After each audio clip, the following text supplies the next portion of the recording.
Bonjour, bienvenue dans notre émission Success Stories.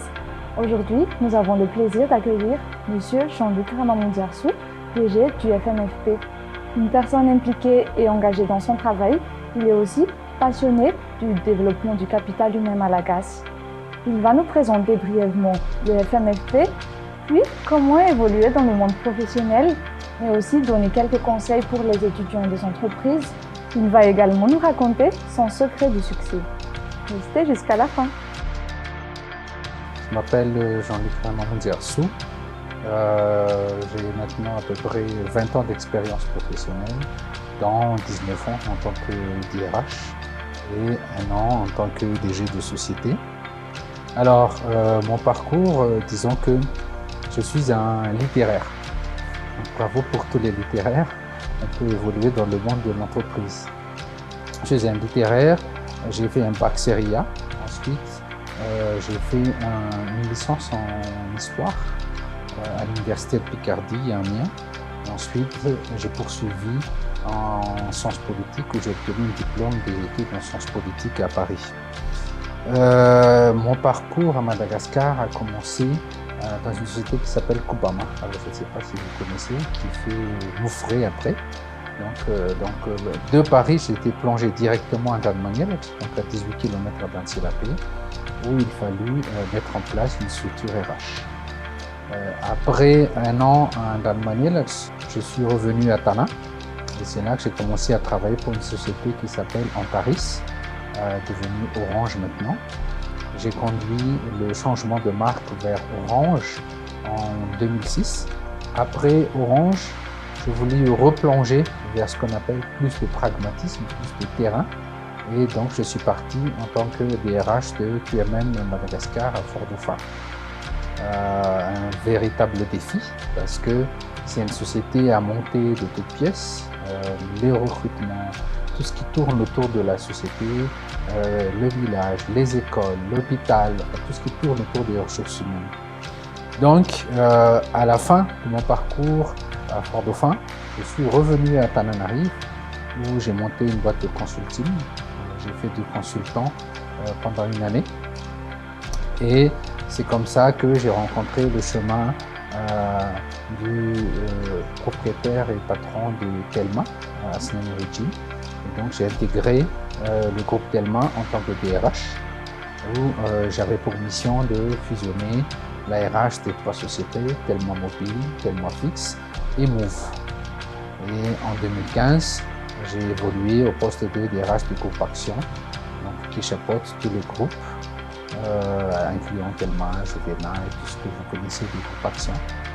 Pour terminer en 2019, au moment du lancement du FMFP, au poste de directeur général du FMFP.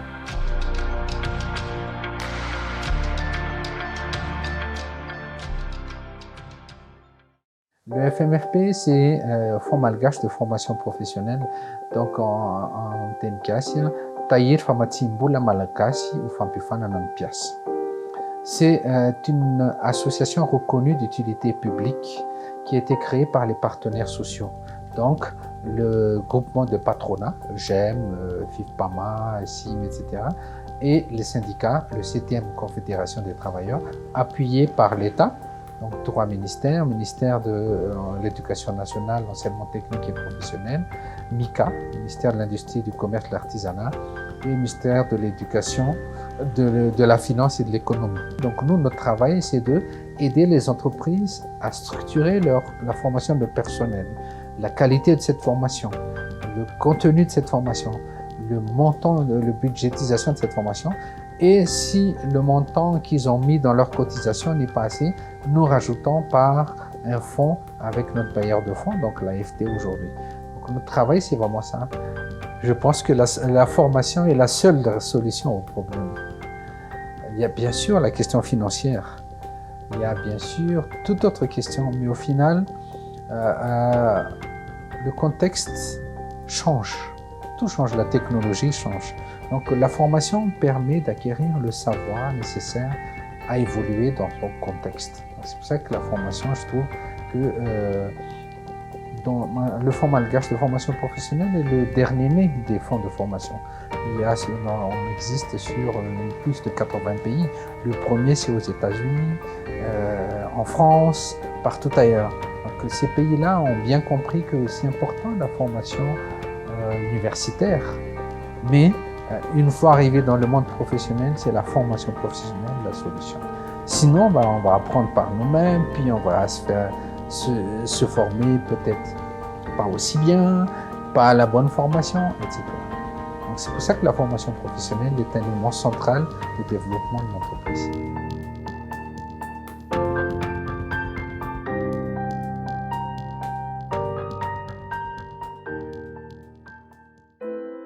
Le problème typique quand on est RH, c'est de joindre le socialement souhaitable par les salariés et le financièrement acceptable par l'entreprise. Donc c'est ça notre travail, premier travail. Deuxième travail, c'est la bonne personne et la bonne place au bon moment. Ça, c'est les deux axes du travail d'un DRH. Donc le premier, c'est vraiment un travail de dialogue. Il faut bien comprendre l'enjeu de l'entreprise, bien comprendre l'enjeu de chaque direction, qui nous permet ensuite de dialoguer avec les partenaires sociaux, les collaborateurs, communiquer en interne, comment est-ce qu'on peut joindre ce que les entreprises attendent de nous, vs les attentes des collaborateurs. L'adéquation profil poste, c'est-à-dire la bonne personne à la bonne place au bon moment, est un petit peu ardue à Madagascar parce que souvent, nous, quand on lance des recrutements, on reçoit 300 CV, mais sur les 300 CV, on en a 10, 20 qui sont en adéquation au poste parce qu'il y a des profils qu'on n'arrive pas à trouver. Donc, ça, c'est un des enjeux. L'autre enjeu, c'est tout ce qui est performance management.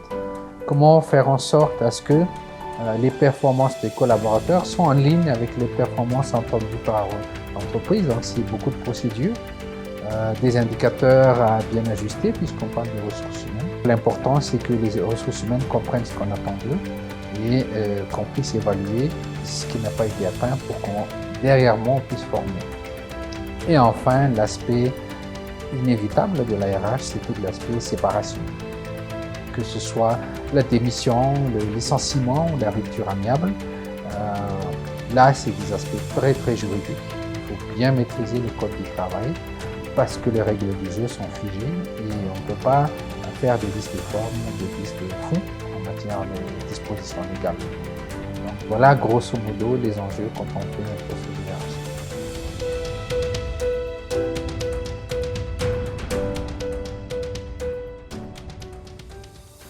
Ma manière de gérer l'incertitude, et Dieu sait que tous les jours on rencontre, d'abord, je fais une analyse très précise de la situation. Donc, je me donne un temps bien défini de maîtriser tous les problèmes et menaces. Ensuite, je ne surévalue pas ni sous-évalue pas. Donc, je ne pense pas trop de temps à y penser trop longtemps parce que sinon on surévalue le problème. Ensuite, une fois que le problème est bien cerné, là, je recherche les ressources nécessaires. Ça peut être en moi, ça peut être sur le réseau, ça peut être dans les documentations. Et enfin, je me mets en action. Gérer les incertitudes, pour moi, c'est une chanson très bien connue, Work, Work, Work.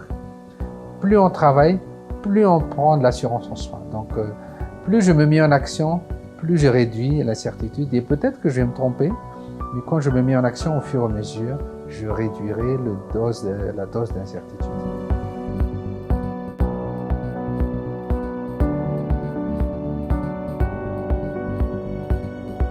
Ce qui me motive le plus, en fait, aujourd'hui, en tant que DG du FMFP, je dirais que j'ai beaucoup de chance. J'ai la chance de faire le travail qui me passionne. Parce que, peut-être que vous le savez, j'enseigne aussi chez Vatel Madagascar, j'enseignais à l'ISCAM, donc la GRH, et j'enseigne le samedi. Donc c'est une passion pour moi, le partage. Développer les ressources humaines, c'est une passion. Et là, j'ai trouvé un poste où je peux avoir un impact sur tous les Malgaches, puisque je finance la formation, le développement de compétences, offrir, entre guillemets, un meilleur avenir à tous les Malgaches. Donc c'est ça ce qui me passionne aujourd'hui, c'est que je fais un travail qui, à chaque financement qu'on fait, je compte le nombre de bénéficiaires, je dis ok, là, l'année 2019, on en a fait 15 000 bénéficiaires, ça fait 47 Malgaches formés par jour durant toute l'année. Je dis bon, bah voilà, il y a 15 000 bénéficiaires qui vont pouvoir évoluer dans leur monde professionnel. C'est ça qui me motive. D'accord, donc vous allez voir deux statuts sur mon bureau. Donc celui-là, qui m'a été offert par mon ancienne équipe. Alors c'est le statut d'un homme qui travaille la terre. C'est pour dire qu'il faut qu'on travaille. Et si vous regardez bien de plus près, le statut se divise en deux. Il y a une partie très lisse, donc qui était bien travaillée. Il y a une partie qui était laissée dans un état encore à travailler. C'est pour dire qu'on ne s'arrêtera jamais de travailler. Et ça, c'est un très bon symbole. Je l'explique souvent à mes nouvelles recrues en disant on s'arrête. Et on le retrouve dans le logo du FMFP. D'abord, en premier frontal, nous avons une femme parce que je considère que on a quand même beaucoup de développement féminin à faire. C'est vraiment là où viendra la réussite et le développement du capital humain. Ensuite, l'homme qui travaille et un minier parce que Madagascar a un potentiel minier à développer. Et voilà qui me conduit tous les jours ici, tous les matins.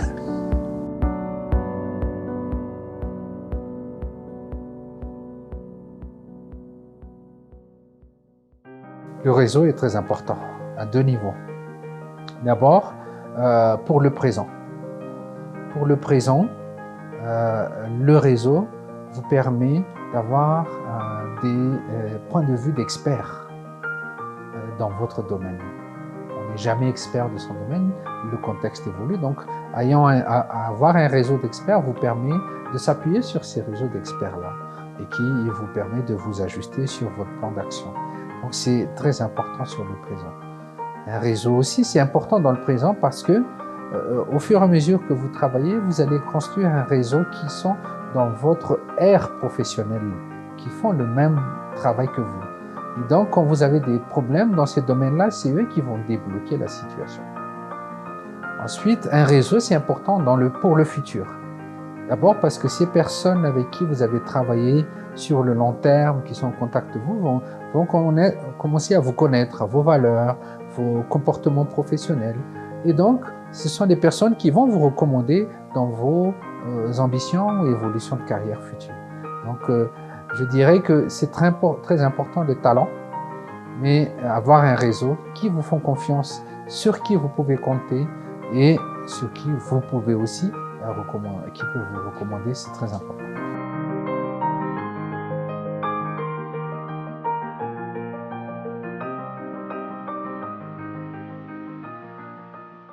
Donc, mon style est très varié en fonction du contexte.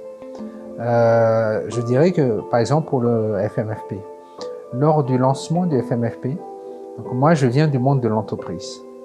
Donc, je connais les attentes de l'entreprise.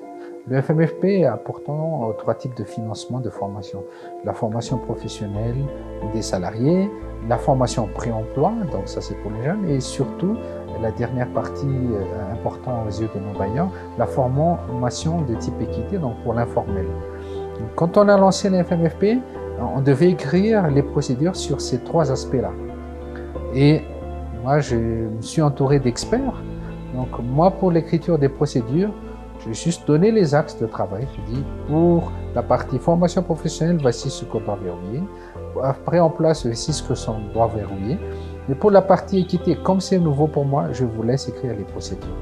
Donc, le contexte de lancement, le talent et l'expérience de chaque membre de mon équipe a été le plus important. Maintenant, ça fait 1 an qu'on fonctionne. Donc, je reçois les feedbacks des entreprises, je reçois les points améliorés. Là, je suis un peu plus impliqué dans les changements des procédures, dans le raccourcissement des procédures, dans l'ajustement des procédures. Donc je dirais, quand on lance un projet, on doit être en mode vraiment très leader, orienté inspiration. Quand le projet est en route, là, vous devez être pilote de l'avion. Vous savez exactement quel bouton il faut appuyer parce que là, il y a du vent latéral. Et puis, quand l'avion va atterrir, là, vous laissez de nouveau vos équipes gérer l'atterrissage. Donc, il faut varier. Il ne faut pas avoir un seul style. En tout cas, c'est mon cas.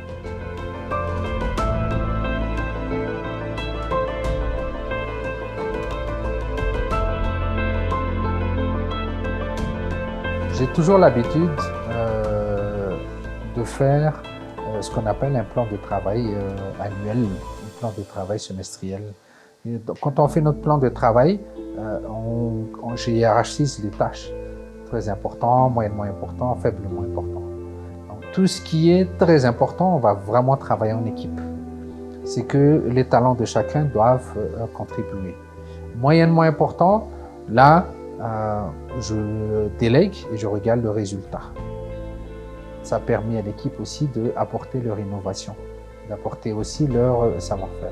Et puis, les plus faibles importances, ben là, je suis au niveau du comité de direction en fonction de vraiment le résultat.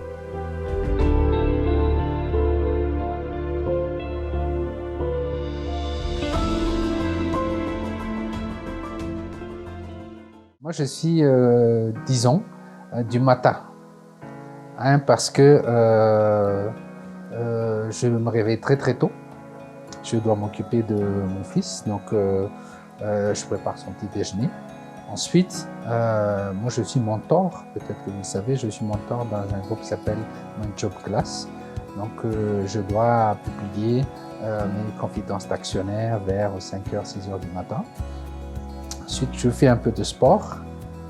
Je ramène mon fils à l'école et donc j'arrive ici au bureau très très tôt. J'arrive ici dès 7h. Et à 7h, je commence, si on prend la journée du lundi, donc à prendre tous les ordres du jour du comité de direction, puisque notre comité de direction se tient le lundi. Donc tout ce qui s'est passé la semaine dernière et tout ce qui a été discuté lors du comité de direction la semaine dernière, et on va traiter ça durant la matinée du lundi. Donc chaque directeur du FMFP sera là, on va débattre des sujets.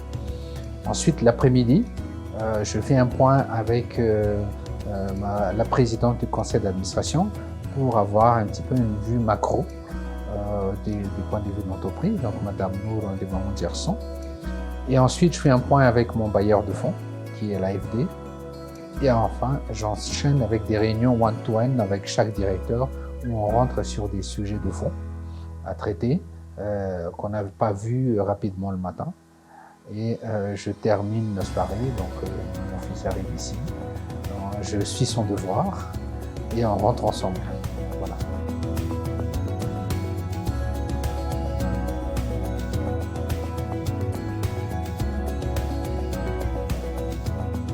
Moi, j'ai de la chance, c'est des grands-enfants. Et mieux, c'est ma fille est déjà partie, elle a quitté le cocon familial. Donc, il me reste plus que mon fils. Et il va avoir le bac bientôt. Donc, quand on est dans ces conditions-là, c'est très important, l'équilibre vie familiale, vie privée, parce que le temps est compté. Le temps qui vous reste à passer avec votre enfant est très important. Donc, je dirais que c'est pour ça que le matin, c'est moi qui l'amène à l'école. Donc, c'est un moment pour nous d'échanger. À midi, bon, ça, je mange seul. Et puis le soir, après les cours, quand mes collaborateurs partent, là, il vient ici, et c'est ici qu'il fait le devoir. Et donc, je suis de près comment il fait ses devoirs. Ensuite, on rentre, et là, on prépare à manger ensemble. C'est lui qui coupe les ingrédients, c'est moi qui fais au fourneau. Et ensuite, donc je dirais que c'est ça, moi, mon équilibre. Avec les enfants, je dirais que la seule chose qui compte, c'est le temps qu'on passe avec eux. Donc l'équilibre, c'est de trouver cet équilibre pour qu'on se dégage du temps à passer avec eux. Donc, le samedi, là, par contre, chacun fait... lui, il va voir ses amis, moi, j'enseigne. Donc c'est un peu... et le dimanche, là, par contre, on est vraiment que tous les deux ensemble. On va faire les courses, on va aller faire des balades. Il me lamine au PS4, enfin voilà.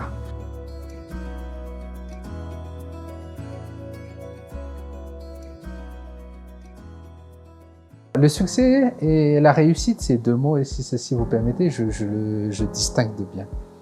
Le succès, c'est une notion de travail pour moi. Le succès, c'est tout le monde peut y accéder pourvu qu'on travaille. Donc, le succès, c'est vraiment une notion, je dirais, rationnelle, objectif professionnel, ambition, et aller là où on veut aller. Donc, y mettre les moyens. Par contre, la réussite, qui est différente du succès, c'est quelque chose qui est plus intime, qui est plus authentique à soi. Moi, je suis quelqu'un qui, je dirais, qui aime bien les relations humaines, qui aime bien développer les collaborateurs, mes compatriotes. Donc, la réussite est différente, elle n'est pas forcément lucrative.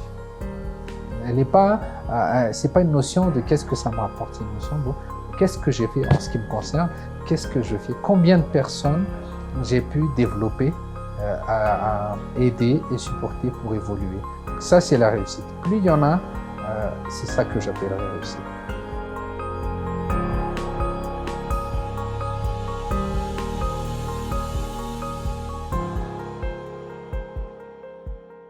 Ce qui m'a le plus marqué, donc peut-être que vous savez, j'étais en 2016 élu président de l'association des DRH de Madagascar. Donc mon programme qui m'a valu d'être élu, c'était un programme d'adéquation profil-emploi. Ce qui m'a marqué, c'est que nous avons réussi à mettre en place au sein des universités des conseils d'orientation professionnelle. Nous avons réussi à organiser toutes les journées d'orientation professionnelle dans toute l'île. On en a organisé beaucoup. Alors pourquoi je suis particulièrement fier de ça? Parce que, comme je vous ai dit tout à l'heure, quand on publie un poste, quand on fait un forum de recrutement, on sort tous de là en tant que DRH avec toute une pile de CV, mais il y a très peu qui sont en adéquation avec notre attente. Donc on s'est rendu compte que le problème, c'est pas la quantité de CV qu'on reçoit, c'est vraiment la qualité. Et en approfondissant, on s'est rendu compte que beaucoup de jeunes poursuivent des études sans savoir où est-ce que ça va les mener, sans savoir quel débouché ça va donner. Ils ont une idée, puis ils prennent des études. Et souvent même, ce sont les amis, les parents, une connaissance qui leur dit « vas-y, fais de la gestion, fais etc. » sans savoir où va aller. Donc notre programme, c'était de mettre en place des conseils d'orientation que nous avons formés, les DRH ont formé sur les métiers qu'on a en entreprise pour qu'eux, ils puissent expliquer aux jeunes en université qu'est-ce que les entreprises attendent. Donc on a fini, là où nous avons 40 conseils d'orientation dans toute l'île, dans les établissements universitaires. Nous avons fait une 50aine de journées d'orientation. Donc le programme a continué et c'est un programme qui était en partenariat donc avec l'AUF et Campus France et financé par un fonds multibailleur de l'Union européenne. Pourquoi je suis fier? Parce qu'on a mis autour de la table les DRH et les universitaires, qui est vraiment deux mondes bien différents. Les universités, eux, ils continuent leur route dans l'éducation et les DRH continuent dans le recrutement. Il a fallu faire rencontrer ces deux mondes-là. Donc ça, c'est ce qui m'a le plus fier de tout mon parcours, à part le lancement de QMM.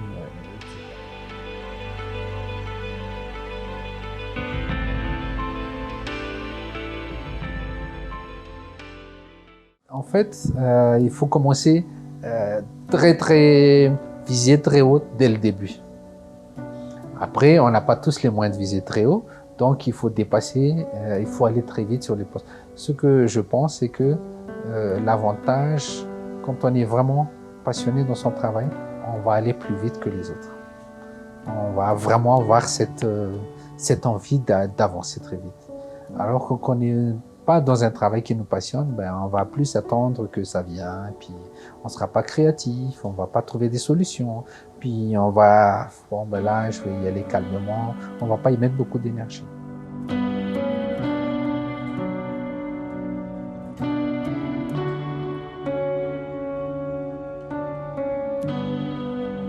Est-ce que vous savez ce que vous voulez?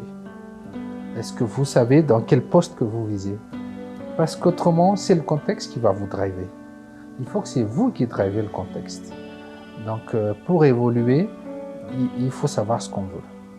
Ensuite, deuxièmement, Utilisez tous les réseaux, tout ce qui est possible, tout ce que vous avez comme ressources pour devenir, entre guillemets, expert dans ce domaine-là. Et enfin, prendre plaisir dans ce que vous faites. Parce qu'une fois que vous êtes sur le chemin de ce que vous voulez faire, vous allez prendre plaisir dans ce que vous faites. Et c'est vraiment l'échec que j'ai constaté, c'est que beaucoup de gens font 5, 6, 7, 8, 10 ans de carrière pour se rendre compte, est-ce que c'est vraiment ce que je veux faire? Et donc c'est un gâchis parce que les 10 ans passés, c'était juste remplir des dossiers et remplir des horaires. Et c'est un gâchis parce que là, on est déjà au milieu, voire près de la fin de sa carrière, et on se dit, est-ce que je dois me réorienter?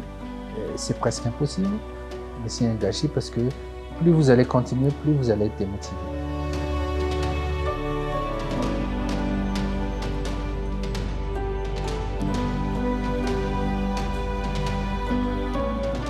D'abord, très important, l'accompagnement à l'orientation. Et aujourd'hui, vous avez la chance d'avoir des plateformes. Moi, je suis mentor sur un programme qui s'appelle My Job Class.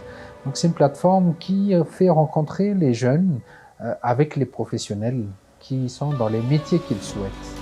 Donc, il faut vraiment échanger avec les gens qui occupent les postes que vous voulez avoir. Et ça, c'est l'atout de cette plateforme-là.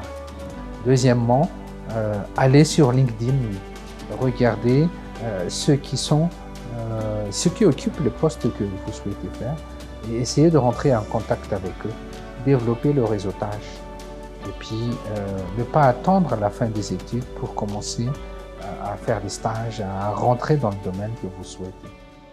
Corban œuvre dans tout ce qui est conseil RH, formation, coaching, mentoring des startups et externalisation de paie. Nous pouvons aussi vous aider dans l'élaboration de business models et de business plans. Si vous avez des projets de vidéo marketing, nous pouvons également vous offrir nos services.